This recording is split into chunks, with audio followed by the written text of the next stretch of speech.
ini tidak meluruskan seluruh-seluruhnya ke arah kiblat dengan bayangan matahari pada tanggal ini, itu tidak sah sholatnya. Luar biasa gitu loh. Mujtahid saat ini mengeluarkan hukum tidak sah kalau tidak meluruskan betul arah sholatnya ke kiblat. Sedangkan kiblat tidak ketahuan.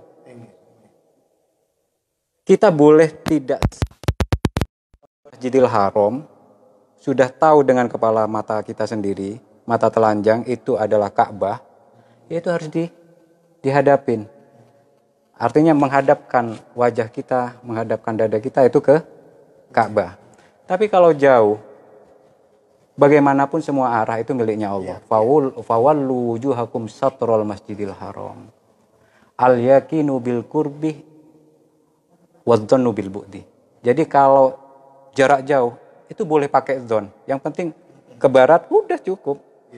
Daripada kita menyalahkan ulama terdahulu yang sudah menentukan arah kiblat. Takutnya nanti ini masuk kepada namanya tarkul adab atau menghilangkan hormat kepada ulama-ulama terdahulu. Bagaimanapun kita ilmu sekarang, ilmu yang diturunkan kepada kita itu melalui ulama-ulama terdahulu. Bagaimana bisa manfaat ilmu kita kalau kita menyalahkan ulama terdahulu? Kan begitu. Sedangkan mencari ilmu itu salah satu syarat wajibnya adalah hormat. Enggak. Kalau enggak, seakan-akan kita yang paling tahu di zaman sekarang arah paling tepat ke kiblat, terus menyalahkan ulama terdahulu. Aduh, ulama terdahulu ternyata salah. Itu kan luar biasa kalau ada kata-kata semacam itu keluar menghilangkan hormat, itu luar biasa. Jadi ada satu sebetulnya pelajaran dari ayah saya almarhum kepada saya. Bagaimana sikap santri di saat menemui perbedaan-perbedaan di zaman sekarang. Ayah saya itu cukup begini jawabannya. Ketika saya tanyakan sesuatu, awakmu mondok di, kamu mondok di mana? Kamu mencarinya ilmu di mana? Ya udah ikuti kiaimu. Kalau kiaimu begini, ya ikuti saja kiaimu. Itu. Jadi ini sebuah kearifan, kebijaksanaan yang beliau wariskan kepada saya sehingga saya tidak bingung sekarang ini. Mau kemana nggak bingung. Nggak galau bahasa sekarang. Nggak bingung. Terlalu banyak pendapat dan sebagainya sehingga bagaimana. Yang penting saya ikut kiai saya. Nanti kalau saya di yaumul hisab atau apalah, nanti dimintai pertanggungjawaban, saya kan yang gampang. Yang penting ikut kiai saya. Apalagi saya ikut kiai NU. Luar biasa. Nanti saya gandolan sarungnya Kiai Hasyim Asy'ari kalau boleh. Kalau saya juga semoga bisa boleh ya. Amin. Yang penting rasa hormat itu. Rasa hormat itu takdim kepada kiai jangan sampai hilang dari dada kita sebagai murid. Luar biasa. Kalau hormat takdim kita sampai hilang, ilmu kita nggak ada gunanya. Ada yang perlu saya catat di sini bahwa jadi beliau menyebutkan harus memiliki ilmu, kemudian harus berguru kepada orang yang tepat, yang memiliki sanad keilmuan dan jelas, dan juga tidak boleh berprasangka buruk kepada guru kita supaya apa yang kita pelajari ini bisa bermanfaat. Nah, lalu untuk mengisi malam ini dengan mungkin husnuzan kita, apa yang mungkin paling sederhana ya sebagai orang-orang awam itu yang paling sederhana yang bisa dilakukan untuk mengisi malam-malam 27 ini. Malam 27 untuk orang awam seperti saya, seperti kita semuanya. Kita kan bukan ulama, bukan host,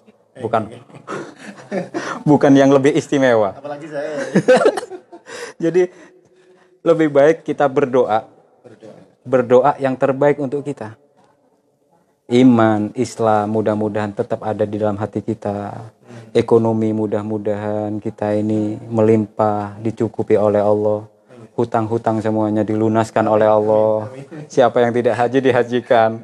Yang masih bujang mudah-mudahan secepatnya yang masih bujang ini dicatat ini. Malam ini salah satu Yang penting yakin. Yang penting yakin. Beramal apapun itu harus punya keyakinan. Tidak boleh ragu-ragu. Yakin saja sekarang ini malam Lailatul Qadar. Bismillah. Kita perbanyak baca Allahumma innaka afuwun karim tuhibbul afwa fa'fu anna. Allahumma nas'aluka ridhoka wal jannah wa na'udzubika min syakhatika wan nar. Itu. diperbanyak. Bagaimanapun afun itu menurut saya itu baik, sangat baik. Bagaimanapun insan Bani Adam itu khoto, banyak salahnya. Wa khairu khoto at-tawwab, kan gitu. Sebaik-baiknya orang yang punya banyak salah adalah orang yang paling banyak tobatnya. Agar apa kok bertobat? Agar kesalahannya ditutupi, dimaafkan. Afun itu dihapus. Jadi kalau kita punya kesalahan dihapus, jadi nanti tidak ada tayang ulang dosa kita itu. Seperti Kita nggak difilmkan nanti oleh Allah. Kalau diterima tidak difilmkan. Ya naudzubillah ya, kita terkenal baik secara dohir kepada halayak, kita baik, tapi ternyata kita buruk. Kalau aib itu nanti dibuka oleh Allah di semua halayak manusia, bagaimana malunya kita? Apalagi sekarang ada banyak istilah sugar daddy, wanita beragenda dan lain sebagainya. Ini kan salah satu contoh yaumul hisab nanti bagaimana film-film kita itu ditampakkan. Tapi kalau Allah sudah memberikan ampunan, afwah kepada kita, mudah-mudahan itu dihapus sehapus-hapusnya dan tidak ditampilkan kembali. Dan kita masuk ke surga biwairil hisab. Berdoa sebanyak mungkin. Dan yakin. Sedekah sebanyak mungkin. Dan harus berbuat kebaikan kepada sesama sebaik mungkin. Kepada istri, kepada anak, kepada teman, kepada tetangga. Malam ini yang baik. Malam ini. Okay. Jadi nanti selepas bulan Ramadan kita menjadi pribadi-pribadi yang terbarukan, yang sudah terupgrade menjadi pribadi yang lebih bermanfaat, lebih baik. Itu harapannya. Jadi dia di kata yang perlu digarisbawahi tadi beliau sempat menyampaikan, berdoalah sebanyak mungkin dan mudah mungkin. Tanpa keyakinan itu tidak akan memiliki sesuatu. Betul. Okay. Allah sudah menyampaikan bahwa aku sesuai dengan keyakinan Anda.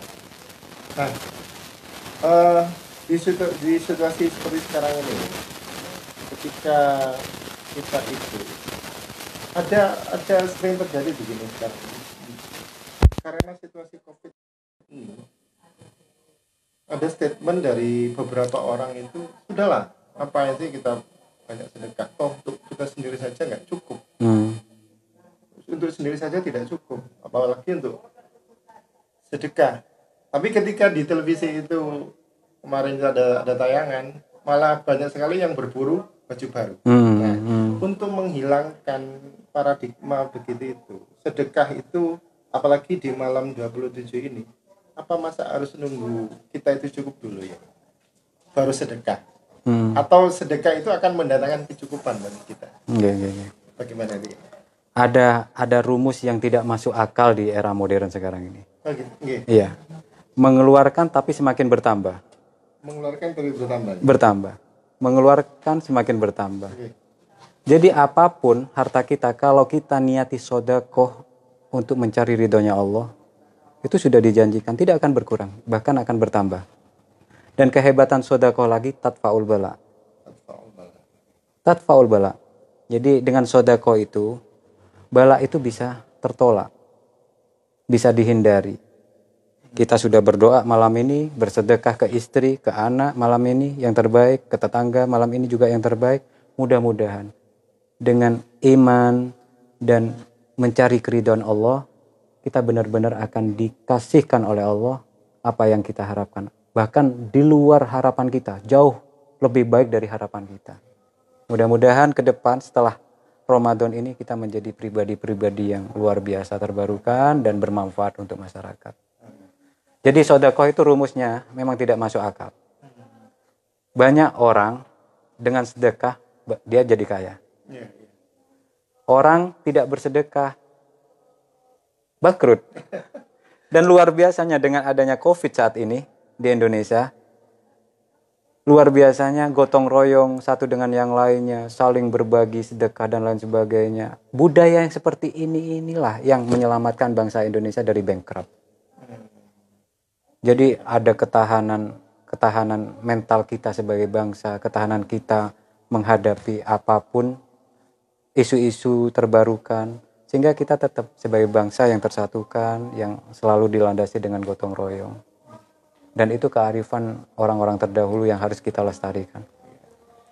Nah, pemirsa, tadi beliau menjelaskan bahwa beliau ini adalah pencetus dari Hari Santri Nasional yang selalu kita rayakan, kita syukuri, khususnya pada tanggal 1 Muharram.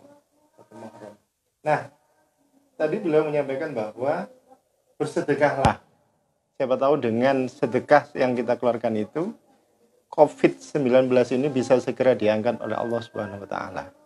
Nah, tanggal 27 itu malaikat turun bersama rahmat Allah ya. Yeah. Nah, malaikat turun bersama rahmat Allah.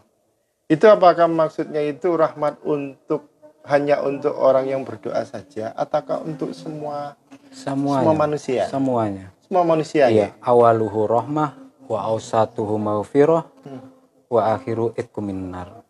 Tapi khusus untuk Lailatul Qadar, semua makhluk merasakan rahmatnya Allah. Salamun. Jadi gimana? Inna anzalnahu fi lailatul qadar wa ma adraka ma lailatul qadar. Lailatul qadar khairum min alfi syahr. Tanazzalul malaikatu waruhu fiha biidzni rabbihim min kulli amr. Salamun hiya hatta matla'il. Betul. Jadi salam ini luar biasa. Salamun hiya hatta matla'il fajr. Gara-gara salam ini bangsa kita, negara kita, masyarakat kita, tetangga kita tidak ada begal, tidak ada apa, semuanya aman. Salam persaudaraan, salam sejahtera dan lain sebagainya. Salam persaudaraan. Nah, salam, sedekah, ilmu, kemudian husnudzon kepada Allah, husnudzon kepada pemerintah, husnudzon kepada siapa saja, salah satu langkah untuk menjadi pribadi yang lebih baik.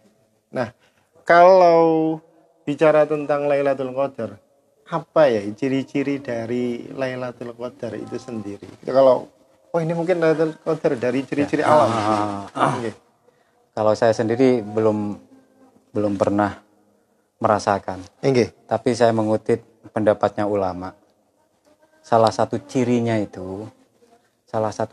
ketika mau menghadapi maghrib itu kondisi lebih tenang, adem, redup tapi sinar ada. Redup ya memang malam ya. Iya. Tapi sinar itu penuh sinar. Terus siang harinya ketika matahari terbit itu katanya tidak terlalu terang. Karena itu tertutupi oleh malaikat yang kembali semuanya ke langit, membawa doanya semua muslimin yang berdoa di malam Lailatul Qadar. Itu salah satu tandanya. Tanda yang sudah didawuhkan oleh Allah ya salamun hiya hatta matla'il fajr. Jadi tidak ada kegoncangan, tidak ada apa-apa, tidak ada ya namanya sejahtera sampai fajar. Bahagia gitu, dalam situasi bahagia. Meskipun punya utang sudah lupa hutangnya, bahkan bersemangat doa agar bisa terlunasi hutang dan lain sebagainya. Mari seluruh rakyat Indonesia malam ini berdoa agar Indonesia ini lepas dari banyak tekanan-tekanan, bahkan itu tekanan ekonomi. Mudah-mudahan Indonesia menjadi baldatun thayyibah wa rabbun ghafur. Yang mardiyah, yang thayyibah, yang mardiyah. Bagaimanapun doanya rakyat itu diperlukan. Apalagi semua rakyat sekarang terkena imbasnya Covid. Iya, betul. Ini mudah-mudahan selekasnya Covid dihilangkan, diganti keberkahan. Amin. Dan mudah-mudahan ke depan pemerintah kita juga punya inisiatif untuk memunculkan namanya doa resmi negara. Amin. Nah, itu tadi kami tadi sempat diskusi dengan beliau. Beliau memiliki sebuah pemikiran bahwa ada doa khusus yang memang dilegalkan oleh pemerintah, yang itu notabene adalah yang akan dipakai di seluruh instansi. Tentunya doa yang memang sudah ditasih oleh para ulama. Semoga apa yang beliau perjuangkan ini bisa segera disahkan oleh pemerintah. Nah, perlu kita ketahui ya, jangkauan siaran kita ini, kita sudah ada saudara dari Libya yang mengikuti, juga dari Thailand. Halo Thailand, apa kabar? Salam hormat. Juga ada dari Filipina. Kemarin kita bertemu dengan teman-teman dari Filipina, kemudian dari Cina, dan mereka juga ada dari Malaysia, Singapura, dan sangat respect ya. Alhamdulillah. Pemirsa di rumah, dimanapun Anda berada, Anda masih tetap bisa bertanya kepada kami tentang kajian yang kita bahas malam ini, yaitu tentang malam 27 atau malam Pitulikuran. Nah, ini juga perlu diketahui, kajian kita itu sudah diikuti hampir sekitar 41.000 ya. Luar biasa. 41.000 pemirsa. Luar biasa. Dan ini kita juga bertemu dengan banyak sekali para cendekiawan, para kiai, kiai sepuh dan kiai muda. Dan hari ini pemirsa, saya sedang bertemu salah satu kiai yang memiliki pemikiran yang moderat dan bisa masuk ke berbagai lini di pemerintahan atau di masyarakat. Nah, tentang Lailatul Qadar ini ya, misalkan ada orang karena pemahamannya tidak mumpuni, dia baru mengetahui, misalkan malam dia baru memahami, misalkan kalau dia baru tahu, oh kalau menurut ini malam tanggal 27 itu kemungkinan Lailatul Qadar. Sedangkan dia baru tahu tanggal 28. Maksudnya, apakah seperti itu juga bisa untuk mendapatkan rahmatnya ya? Karena sudah terlanjur karena keawamannya, yang perlu dilakukan ketika begitu itu bagaimana ya? Yang penting itu ketika Ramadan mau datang, Iya. ada rasa cinta, ada kegembiraan yang luar biasa ketika Ramadan mau datang. Jadi Gembira. Jadi nggak susah. Ada dua jenis manusia ketika Ramadan datang. Iya. Ada dua jenis manusia. Dua jenis manusia. Satu manusia ini susah gitu loh. Bahkan ingin dia itu mengharap Ramadan cepat selesai. Oh gitu. Iya. Nggih. Karena dia nggak suka sama Ramadan. Dia nggak suka sama puasa. Dia nggak suka sama ibadah. Dia nggak suka namanya imsak. Mencegah hawa nafsunya dari berbuat kemungkaran. Dia nggak suka. Tapi kebalikannya, ada satu manusia, dia sangat suka sama Ramadan. Bahkan sebelum Ramadan datang, dia sudah update status. Nyambut kapan datang Ramadan. Ramadan I'm coming, Ramadan I love you, kan gitu. Iya, betul. Luar biasa. Meskipun itu ahli maksiat, tapi ketika Ramadan datang, dia menghormat, dia gembira sama Ramadan. Mudah-mudahan dengan adanya hati senang seperti itu, oleh Allah dikasih hidayah, ditambahkan hidayah, ditambahkan ilmu, bahkan nanti dikasih husnul khotimah oleh Allah. Jadi nggak tentu ya setiap orang itu, nggak tentu. Tergantung pribadi masing-masing, hati masing-masing. Jadi harus dimulai dari rasa cinta dulu. Betul. Kalaupun tidak nepati malam Lailatul Qadar, dia berkeyakinan malam 28 Lailatul Qadar, bukan 27, boleh. Karena memang rahasia Lailatul Qadar. Siapapun boleh meninterpretasikan malam itu adalah malam Lailatul Qadar. Dan saya yakin dan saya berdoa. Dengan keyakinan dan berdoa dia, Allah Ta'ala pasti ijabai. Dan pasti. Pasti. Saya tidak ragu-ragu, pasti. Yang penting berdoa. Dan berdoa itu adalah bekerja secara ukhrawi. Kan gitu. Secara ukhrawi. Berdoa itu salah satu pekerjaan yang paling smart, paling pintar bagi umat kita ini sekarang ini. Berdoa. Karena berkeyakinan doa itu meliputi semua kebutuhan dunia dan akhirat. Dengan doa itu akhirnya Allah Ta'ala ijabai, orang ini menjadi orang yang lebih daripada orang lain kebaikannya. Apapun lah yang ada nilai kebaikan, dia lebih daripada orang karena doanya. Makanya kita cari wali kemana-mana. Iya, ziarah kemana-mana. Karena wali itu disimpan, dirahasiakan oleh Allah. Siapapun yang mempunyai predikat wali, disamarkan oleh Allah. Maka tadi, sesuai awal tadi, kita harus menghormati setiap orang. Siapa tahu orang itu adalah wali, meskipun tidak pakai surban, tidak janggutnya tidak panjang, dan lain sebagainya. Bahkan sholatnya juga tidak terlalu fasih atau doanya tidak terlalu fasih. Mungkin hatinya fasih, dia melafalkan doa-doa dan lain sebagainya, dan dekat kepada Allah Ta'ala. Kan luar biasa. Iya, iya. Malam Lailatul Qadar juga dirahasiakan. Cuman tanda-tandanya seperti itu tadi. Iya. Imam Ghazali mengatakan kalau malam hari Jumat awal Ramadan maka 27 kan gitu. Dan banyak ulama yang bersepakat bahwasanya kalau Jumat itu adalah 27, malam 27. Kita Ramadan kali ini diawali hari Jumat. Ini malam 27. Maka jarahlah malam ini, gunakan sebaik-baiknya berdoa untuk semua kepentingan kita, dunia dan akhirat. Saya tertarik dengan kosakata yang tadi beliau pakai itu. Kata jarah itu. Jarah itu konteksnya adalah melakukan sesuatu yang besar, yang luar biasa. Beliau tidak menggunakan kata ambillah, tapi jarahlah. Ambil sebanyak mungkin. Ambil sebanyak mungkin. Mumpung pintu terbuka. Jadi malam ini kita gunakan untuk berdoa sebanyak mungkin. Mintalah apa yang Anda inginkan dan yakin kepada Allah. Tapi ingat, selalu bahagia karena Ramadan ini. Betul. Berarti semakin ke belakang ini akan ada perpisahan gitu ya? Pasti. Kalau kita itu menunggu Ramadan datang dengan bahagia, kalau Ramadan mau pulang berarti kita harusnya sedih. Sedih. Tapi ada salah satu golongan manusia juga. Ramadan mau habis, dia malah bahagia. Dan kita gak boleh menilai seseorang. Cukup kita introspeksi diri kita. Apa diri kita ini semakin bahagia, semakin ke belakang akan berpisah dengan Ramadan. Kalau kita semakin bahagia akan berpisah dengan Ramadan, berarti kita perlu tobat malam ini. Harusnya kita semakin sedih karena kita nggak tahu umur. Umur kita kontraknya kapan? Dan tadi bonus tadi itu harus betul-betul kita jaga. 83 tahun lebih, 1000 bulan Lailatul Qadar. Khairun min alfi syahr. Lebih baik daripada 1000 bulan. 1000 bulan kalau dikalkulasi kan 80 tahun lebih. Iya, 83. 83 tahun kita berdoa terus.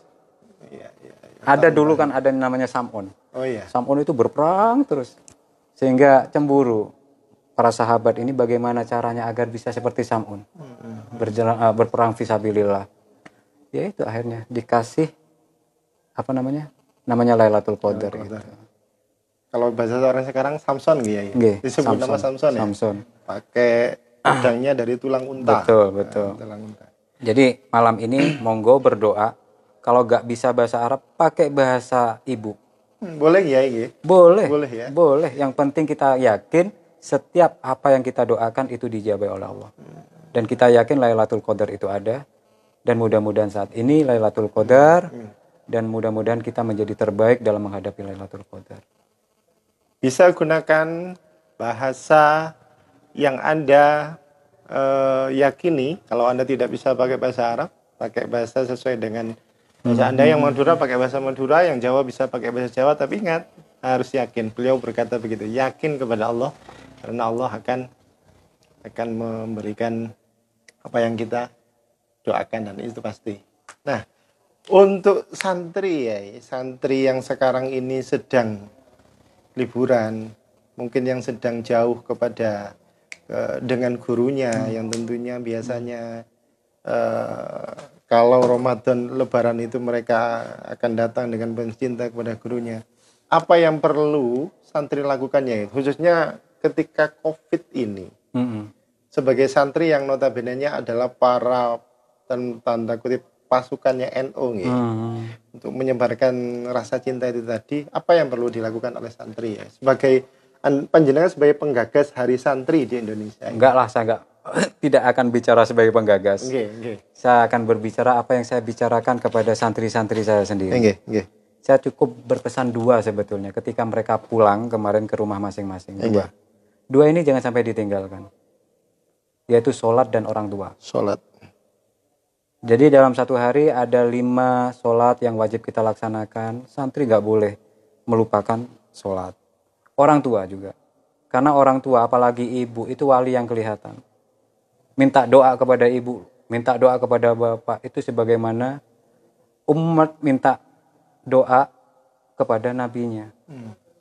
Tidak terhalang, pasti diijabai. Jadi kawan-kawan, saudara-saudara, sahabat yang ada di luar negeri yang jauh sekarang ini, sempat-sempatkan telepon untuk orang tua kita, minta maaf kepada orang tua kita dan minta doa. Siapa tahu di malam yang penuh ijabah, yang diijabah ini malam yang terbaik, minta doa kepada orang yang terbaik, itu luar biasa, Pak. Orang tua dimulai dari orang tua. Kalau Anda istri, status sebagai istri, minta doa, minta ridho kepada suami. Pada suami. Oke. Terima kasih. Nah, ini ya kita itu dapat salam dari beberapa daerah, diantaranya dari Kalimantan, Pontianak, Kalimantan Barat, dari beberapa kota, dari Thailand, dan juga ada banyak dari santri-santri panjenengan ini mengucapkan sungkem takzim rindu untuk bertemu dengan panjenengan hari ini. Nah, jadi titik pokok yang perlu kita lakukan selain berdoa malam ini untuk menyambut Lailatul Qadar, sesungguhnya pribadi yang diinginkan oleh Allah itu bagi manusia, khususnya Muslim, itu seperti apa ya? Jadi masa Ramadan ini kita digembleng untuk menahan nafsu. Lalu yang diharapkan, yang diinginkan oleh Allah, kita itu bentuk pribadi yang bagaimana? Pribadi yang beruntung. Pribadi yang beruntung. Pribadi yang beruntung. Dan kita harus linir sebetulnya. Linir itu segaris dengan itu. Kita harus menjadi orang yang beruntung dan nanti benar-benar kita ini menjadi orang yang digolongkan orang-orang yang selamat dari semua bahaya dunia dan bahaya akhirat. Begitu. Jadi saya kira cukup lah malam ini kita berdiskusi tentang Lailatul Qadar. Iya. Cukup, karena bagaimanapun iktikaf itu harus kita laksanakan, apalagi ini ditekan oleh aturan PSBB, tapi jangan sampai merasa tertekan. Kita laksanakan PSBB ini dan kita alihkan dengan namanya iktikaf di rumah masing-masing, apalagi perempuan. Apalagi perempuan itu di rumah itu lebih baik daripada di masjid. Kalaupun Anda punya musola atau tempat sholat khusus di rumah, silakan iktikaf di situ. Karena masjid sudah agak terbatas dengan adanya aturan PSBB. Bagaimanapun yang penting niatnya. Nawaitul iktikafnya itu. Iya. Doanya bagaimana ya ketika orang mau di iktikaf itu yang paling sederhana? Ya, saya niat iktikaf lillahi ta'ala. Gitu saja. Itu cukup ya. Terus perbanyak Allahumma innaka afuwwun karim tuhibbul afwa fa'fu anna. Allahumma inna nas'alukal afwa wal afiyah fid dunya wal akhirah. Itu tadi. Ya, yang penting yang doa-doa terbaik. Nah, Allahumma nas'aluka ridhaka wal jannah wa na'udzubika min syakhatika wan nar. Yang Anda lagi single, jomblo, kepingin punya pasangan. Nah, ini ya, ada banyak sekali terus Anda yang punya Anda yang punya utang, silahkanlah berdoa. Bagaimanapun Anda punya guru. Guru Anda pasti pernah ngasih doa. Itu aja. Sesuai dengan apa yang telah abah saya, orang tua saya kasih ke saya. Bagaimanapun keadaan zaman nanti, ikutlah gurumu. Ikut guru. Bagaimanapun pertanyaan di masyarakat, tanyalah guru. Kan gitu. Ojo keminter gitu. Ojo keminter. Jadi Anda orang bodoh itu yang bisa menjawab semua pertanyaan gitu. Nggih. Yang penting gitu. Apa nanti kalau sudah tidak ada pertanyaan, jawab saja. Saya ikut guru saya. Gitu aja kok repot nih. Kok repot gitu loh. Yang penting saya ikut guru saya. Ikut guru saya insya Allah selamat gitu. Karena guru saya pernah berguru, dan sanadnya sambung kepada sahabat dan kepada Kanjeng Nabi Muhammad SAW. Yang penting gurunya tidak berguru kepada Google. Nun sewu, ini ekstrim ya.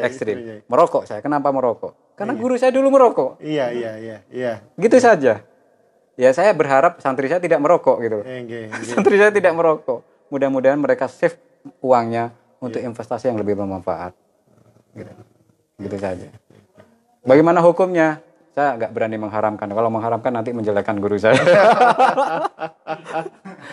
Terima kasih, gitu saja. Mari kita iktikaf bareng-bareng. Kita doakan semuanya, saudara kita, keluarga kita, masyarakat kita, tetangga kita, bangsa kita, negara kita. Mudah-mudahan terbebas dari namanya COVID dan lebih maju lagi, lebih bermanfaat untuk seluruh dunia. Dan mudah-mudahan malam Lailatul Qadar ini semua harapan kita diijabai oleh Allah, dan mudah-mudahan kita diselamatkan fid dunya wal akhirah dan mendapatkan husnul khotimah. Amin. Sebagai pamungkas, kami sangat mengharapkan doa penutup dari panjenengan, karena memang biasa begitu ya. Jadi kami mengharapkan panjenengan memimpin doa malam ini.